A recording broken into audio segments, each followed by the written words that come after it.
Помилуй нас, Господи, помилуй нас, всякого ответа недоумеющим, сию молитву, яко владыце, грешни приносим, помилуй нас. En ce temps-là, Juda quitta ses frères et se rendit chez un homme d'Adoulam appelé Hira. Là, Juda aperçut la fille d'un Cananéen appelé Shua. Il la prit et il s'unit à elle. Elle devint enceinte et enfanta un fils qu'on appela Er. Elle devint encore enceinte et enfanta un fils qu'elle appela Onan. Elle devint enceinte une troisième fois et enfanta un fils qu'elle appela Shéla. Juda était à Kézib lors de cette naissance. Juda prit une femme pour Er, son premier-né. Elle s'appelait Tamar. Mais Er, le premier-né de Juda, déplut au Seigneur, et le Seigneur le fit mourir. Alors Juda dit à Onan, « Unis-toi à la femme de ton frère, pour remplir envers elle de ton devoir de beau-frère. Suscite une descendance à ton frère. » Mais Onan savait que la descendance ne serait pas à lui. Aussi, quand il s'unissait à la femme de son frère, il laissait la semence se perdre à terre, pour ne pas donner de descendance à son frère. Ce qu'il faisait déplut au Seigneur qu'il le fit mourir lui aussi. Juda dit alors à Tamar, sa bru, « Habite comme une veuve dans la maison de ton père, jusqu'à ce que mon fils Shéla ait grandi. » Il se disait en effet, « Il ne faudrait pas que celui-ci meure aussi comme ses frères. » Tamar s'en alla donc habiter dans la maison de son père. Bien des jours passèrent, et la fille de Shua, la femme de Juda, mourut. Quand Juda fut consolé, il monta à Timna chez les tondeurs de son troupeau avec son ami Hira, qui était d'Adoulam. On informa Tamar. « Voici que ton beau-père monte à Timna pour la tonte de son troupeau. » Alors elle ôta ses vêtements de veuve, se couvrit d'un voile, se rendit méconnaissable, et s'assit à l'entrée d'Énaïm, sur le chemin de Timna. En effet, elle voyait bien que Shéla avait grandi et qu'elle ne lui était toujours pas donnée pour femme. Juda l'aperçut et la prit pour une prostituée, puisqu'elle avait couvert son visage. Il se dirigea vers elle au bord du chemin et dit, « Permets donc que j'aille avec toi. » En effet, il n'avait pas reconnu sa bru. Elle répondit, « Que me donneras-tu pour aller avec moi ?» Il dit, « Je t'enverrai un chevreau de mon troupeau. » Elle reprit, « Oui, mais si tu me donnes un gage jusqu'à ce que tu l'envoies. » Et lui, « Quel gage vais-je te donner ?» Elle répondit, « Ton seau à cacheter, ton cordon et le bâton que tu tiens en main. » Il les lui donna et s'unit à elle, et elle devint enceinte de lui. Elle se leva, s'en retourna, ôta son voile et reprit ses vêtements de veuve. Juda envoya le chevreau par l'intermédiaire de son ami d'Adoulam pour reprendre le gage des mains de la femme. Celui-ci ne la trouva pas. Il interrogea les gens de l'endroit où est la prostituée qui se trouvait à Énaïm au bord de la route. Ils répondirent, « Il n'y a jamais eu là de prostituée. » Il retourna donc chez Juda et dit, « Je ne l'ai pas trouvée, et les gens de l'endroit m'ont même déclaré qu'il n'y avait jamais eu là de prostituée. » Juda répondit, « Qu'elle garde tout pour elle, ne nous couvrons pas de ridicule, moi qui lui ai envoyé un chevreau, et toi qui ne l'as pas trouvé. » Or, 3 mois plus tard, on informa Juda, « Ta bru Tamar s'est prostituée, et voilà même qu'elle est enceinte. » Juda déclara, « Qu'on la jette dehors et qu'on la brûle. » Tandis qu'on la jetait dehors, elle envoya dire à son beau-père, « C'est de l'homme à qui appartiennent ces objets que je suis enceinte. » Et elle ajouta, « Regarde donc bien à qui appartiennent le seau à cacheter, le cordon et le bâton que voici. » Juda les reconnut et dit, « Elle est plus juste que moi, car de fait, je ne l'ai pas donnée à mon fils Shéla. » Et désormais, il ne s'unit plus à elle.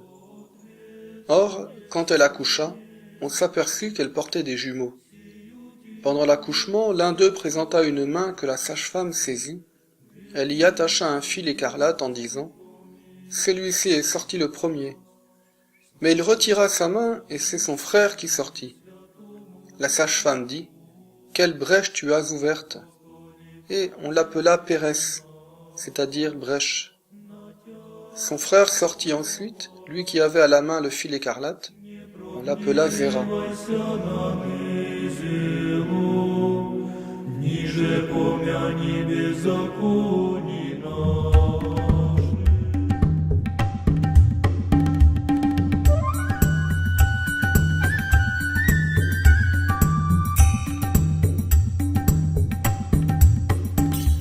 Bonjour, alors nous ouvrons aujourd'hui le chapitre 38 de la Genèse qui fait suite au récit de la vente de Joseph comme esclave en Égypte.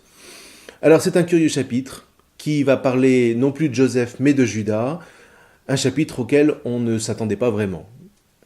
Ceci dit, si on se souvient que la suite de l'histoire du peuple d'Israël va justement être marquée par une longue guerre de souveraineté entre les deux frères à travers leurs descendants, peut-être qu'on est déjà un peu moins surpris. Juda va régner sur Israël par David, qui s'installe à Jérusalem, mais rappelez-vous, après la mort de son fils Salomon, les 10 tribus du nord qui sont emmenées précisément par Éphraïm et Manassé, c'est-à-dire les descendants de Joseph, vont faire sécession de sorte qu'à partir de ce moment, il y aura toujours une lutte de fratrie entre les deux royaumes. À la fois, on se reconnaît des origines communes, et en même temps, on ne peut pas se supporter. Donc, qu'on nous parle de Juda juste après nous avoir parlé de Joseph n'est peut-être pas si étrange qu'à première vue il pourrait paraître. Alors en même temps, c'est un indice que nous sommes passés à une histoire qui se préoccupe non plus seulement d'un seul personnage, comme pour les patriarches Abraham, Isaac et Jacob, mais de plusieurs, parce que désormais, l'élection est portée de concert par tous les fils de Jacob dont les destins vont être liés. Or, c'est précisément cela que nous fait toucher du doigt le chapitre 38 de la Genèse que nous ouvrons. Alors, que nous raconte cet épisode ?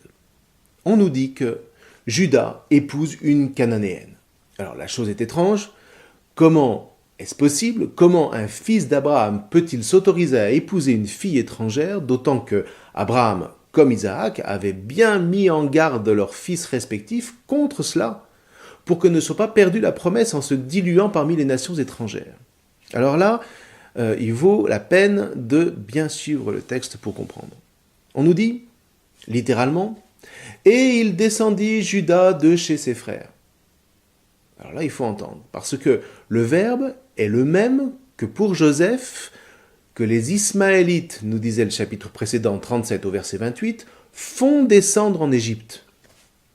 Et là, vous voyez, il faut toujours être très attentif à la reprise et à la conjonction des mots dans la Bible, parce que le problème de nos traductions, c'est que le français, lui, n'aime pas les répétitions, là où l'hébreu ne cesse de jouer avec elles pour donner des clés d'interprétation à l'intérieur même du texte. Et c'est la raison pour laquelle un juif va faire de ces jeux de correspondance un véritable sport national qui échappe complètement aux illettrés hébraïques que nous sommes. Et c'est ce qui fait que la Torah nous livre avec beaucoup de difficultés les richesses qui pourtant sont inscrites en elle. Enfin bref. Donc, on nous raconte une histoire de descente. On nous dit, à partir du moment où Joseph descend, c'est toute la famille qui se met à descendre, c'est-à-dire à dégringoler.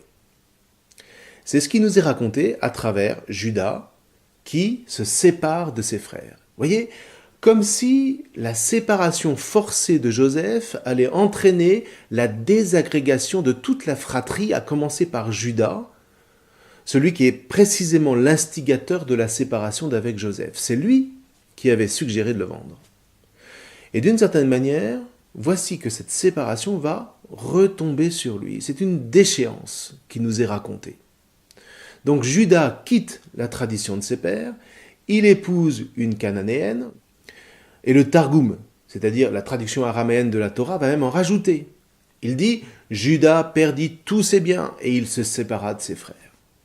Alors cependant, le Targum rétablit l'équilibre en disant « Il vit la fille d'un marchand », parce qu'en hébreu, le même mot peut signifier soit cananéenne, soit marchand.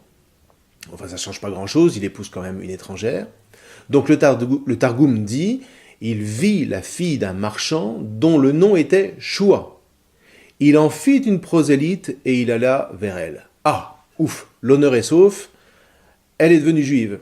Seulement il n'empêche, la suite va continuer de décrire une déchéance parce que les fils qu'il va avoir de cette femme vont avoir un destin funeste.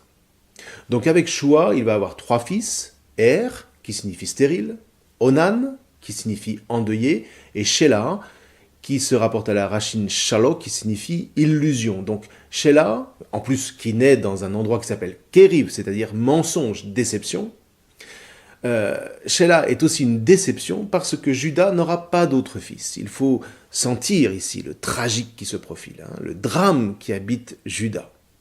Dans le fond, avec la vente de Joseph, quelque chose de grave a été brisé et Juda va le porter dans sa chair. Et c'est comme s'il allait tenter de fonder une nouvelle descendance, mais il échoue. Alors, tout est perdu. En tout cas, la vente de Joseph, vous voyez, ne peut pas être rangée aux oubliettes. Il n'y a pas de clivage possible qui permettrait de refouler ce moment douloureux pour faire comme si rien ne s'était passé. Tu as fait le mal, tu as invoqué le mal à ton service, alors sache que le mal se saisira de toi et il sera plus fort que toi. Et ça, c'est une leçon essentielle de la Bible qui reviendra régulièrement. On la retrouvera par exemple avec le Pharaon. Rappelez-vous, il va se faire le bras de l'ange exterminateur pour assassiner les enfants mâles d'Israël. Eh bien, l'exterminateur va le dépasser et assassinera les premiers-nés mâles de l'Égypte. Et Dieu, lui, ne pourra que préserver les premiers-nés d'Israël, et donc il se manifestera comme sauveur. La dynamique est exactement la même. Donc, l'histoire des fils de Juda va être tragique. Er épouse à son tour une Cananéenne qui s'appelle Tamar. C'est un nom qui signifie palme et qui évoque la beauté. Sauf que Er déplaît au Seigneur, on ne sait pas pourquoi, et il meurt. Et la loi, qu'on va appeler plus tard la loi du Lévira, va obliger son frère Onan à la prendre pour femme. Mais voilà qu'il meurt à son tour. Vous irez voir par vous-même pourquoi Dieu le fait mourir. Simplement, rappelez-vous que c'est à partir de cet épisode qu'on parle en français de l'onanisme. Bon, mais ça, c'est pas très important.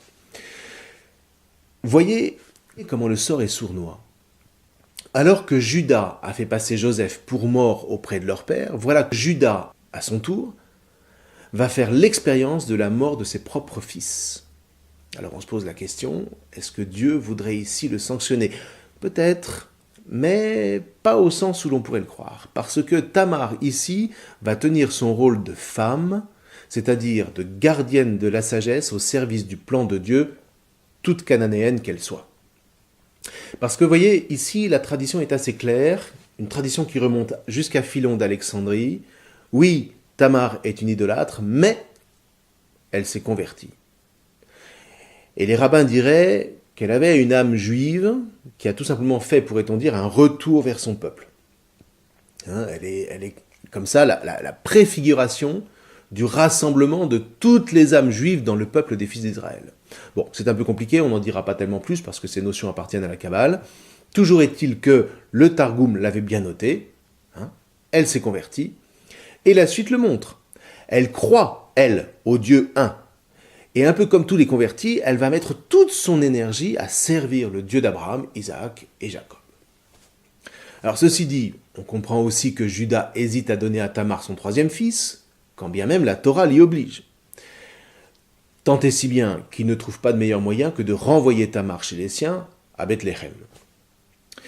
Et voilà que Juda devient veuf à son tour, et il vient un jour, nous dit-on, à passer dans la région de Bethléem. Et Tamar la prend, et elle va envisager un stratagème. Vous voyez, on est toujours dans les stratégies.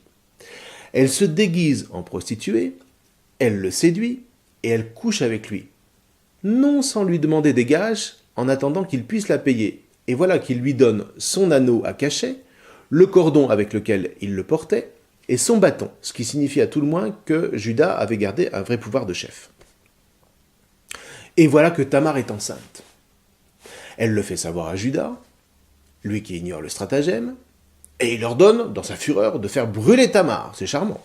Vous voyez, il reste dans une dynamique mortifère.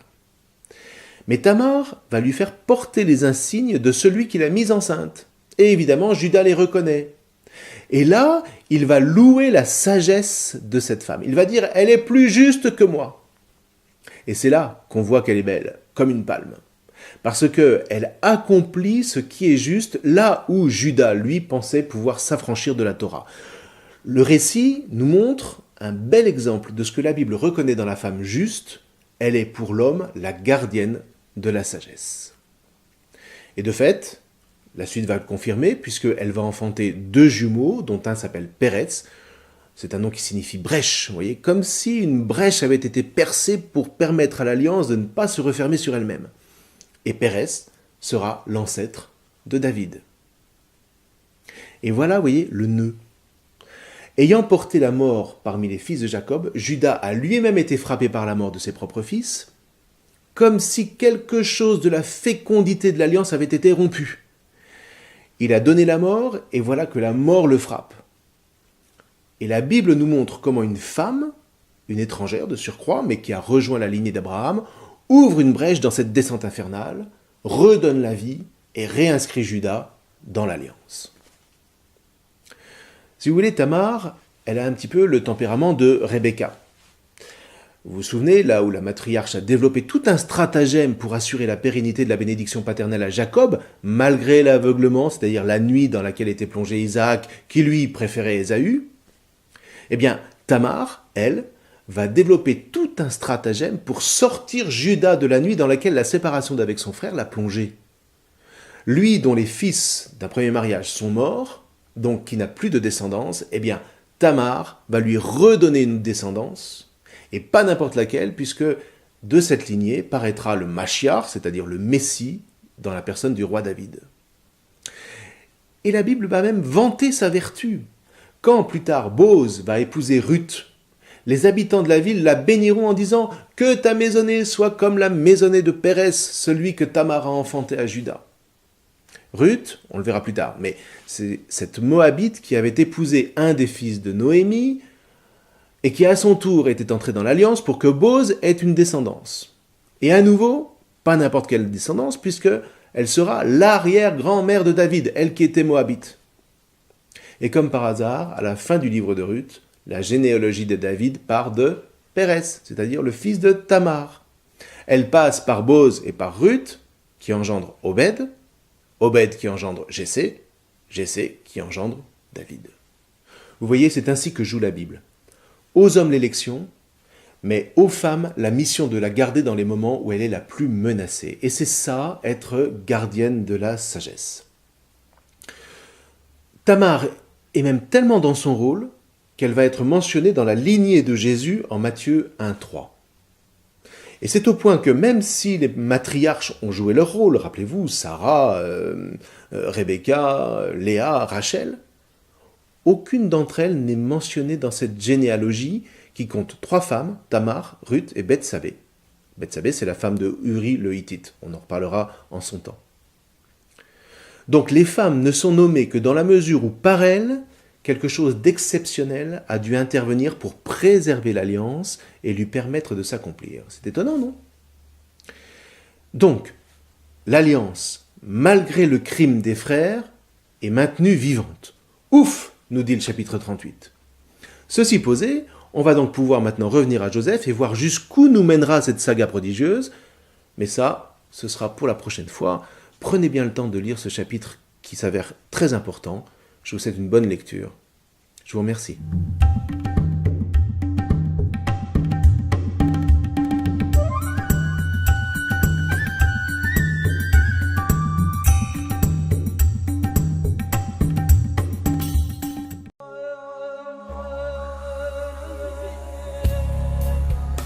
En septembre 2002, notre équipe de l'Institut Géopolymère coula une imitation des blocs massifs de pierre de pyramide.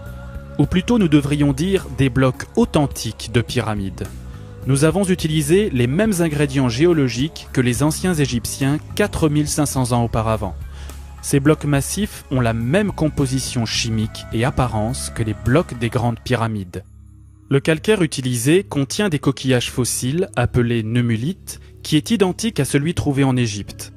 Comme à Gizeh, notre calcaire français est si désagrégé qu'il est inutile de le broyer. À la différence de celui de Gizeh, il ne contient pas d'argile kaolin. Le tas de calcaire délité est présenté avec les réactifs chimiques, chaux, natron et argile kaolin. L'ensemble va réagir dans le bassin pour produire la soude, qui va ensuite produire in situ, dans la pierre, la colle géologique dont nous avons besoin. On commence à faire le ciment en mélangeant le carbonate de soude, le natron égyptien, et la chaux dans 500 litres d'eau.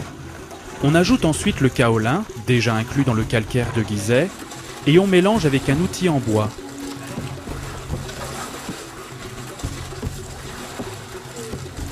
On plonge 1 tonne de gravats de calcaire dans le bassin et on le mélange avec le ciment. Quelques jours plus tard, l'eau s'est évaporée du bassin, il faut sortir le calcaire désagrégé pour faire le bloc. Examinons le mélange. 95% d'agrégat calcaire et seulement 5% de colle géologique. Entre 12 et 17% d'eau lui donne la consistance de sable humide. On presse le mélange dans la main et il garde sa forme. Le mélange pourra durcir.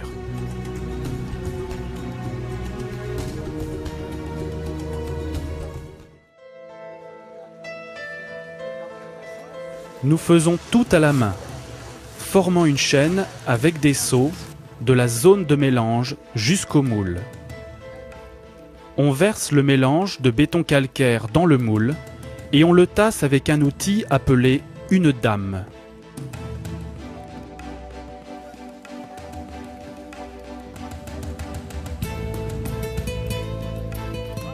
Tasser le matériau demande peu d'efforts. Le compactage donne de la cohésion et le mélange donnera une grande dureté pendant la phase du début de prise. Avec une météo chaude et belle, notre équipe produit rapidement un calcaire réaggloméré dur et dense, respectant la taille et la forme souhaitée.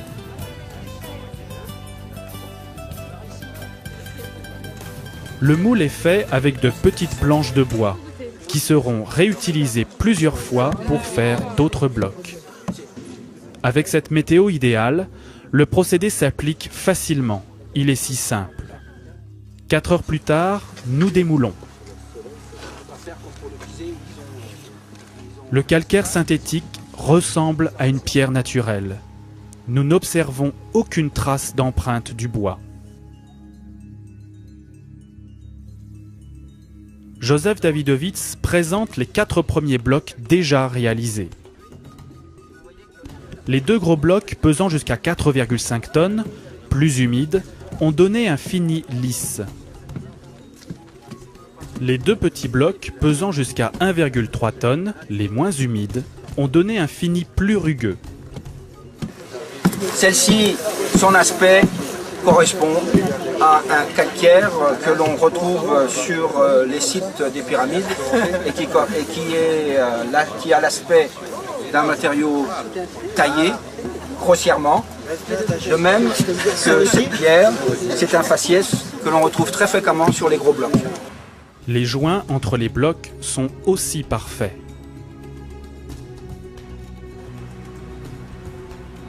Dans 3 mois, avec le climat du nord de la France, les pierres auront pleinement durci. Dans 4000 ans, les futurs archéologues proclameront-ils que ces imitations de pierres de pyramide sont du calcaire naturel ?